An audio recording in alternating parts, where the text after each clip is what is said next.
एक बार मैक्स नाम का एक छोटा लड़का था जो देहात के एक छोटे से गांव में रहता था। मैक्स का अपनी दादी के साथ बहुत करीबी रिश्ता था, जो अपने परिवार के साथ रहती थी।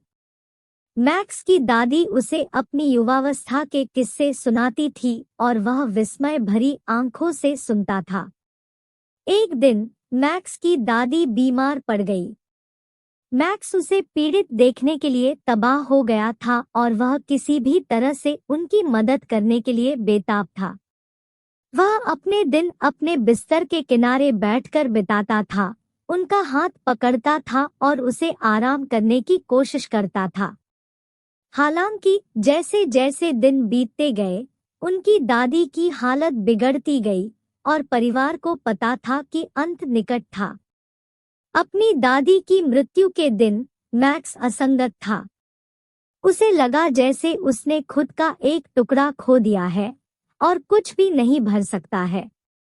वह अपनी कहानियों, अपने गर्म गले और अपनी हंसी की आवाज से चूक गए। वह समझ नहीं पा रहा था कि उसे क्यों जाना पड़ा और जीवन इतना क्रूर था। दिन हफ्तों में बदल गए और मैक्स ने अपनी दादी की मृत्यु के साथ आने के लिए संघर्ष किया। उन्होंने खुद को अपने परिवार और दोस्तों से पीछे हटते हुए पाया, दोहा के समुद्र में खो गया। उसके माता पिता ने उसे आराम करने की कोशिश की, लेकिन उसे लगा कि कोई भी उसके दर्द की गहराई को नहीं समझ सकता है।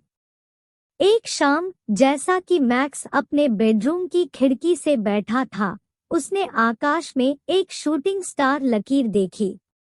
उसने अपनी आंखें बंद कर ली और एक इच्छा बनाई, एक इच्छा कि वह अपनी दादी के साथ फिर से हो सके।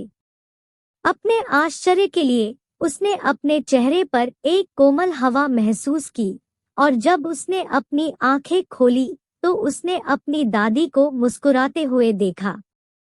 मैक्स को फिर से अपनी दादी को देखने के लिए बहुत खुश था।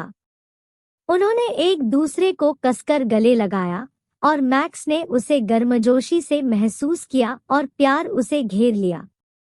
उन्होंने पूरी रात बात की और हंसते हुए बिताए, जैसे वे करते थे। मैक्स को लगा जैसे उन्हें अलविदा कहने और अपने नुकसान के साथ शांति बनाने का दूसरा मौका दिया गया था। अगली सुबह जब मैक्स जाग गया तो उसे एहसास हुआ कि उसकी दादी वास्तव में वापस नहीं आई थी। यह सब एक सपना था, लेकिन मैक्स के लिए यह एक सपना था जिसने उसके टूटे हुए दिल को ठीक कर दिया था और उसे आगे बढ़ने की अनुमति दी थी। वह जानता था कि उसकी दादी हमेशा आत्मा में उसके साथ रहेगी और यह कि उसका प्यार जीवन की चुनौतियों के माध्यम से उसका मार्गदर्शन करता रहेगा।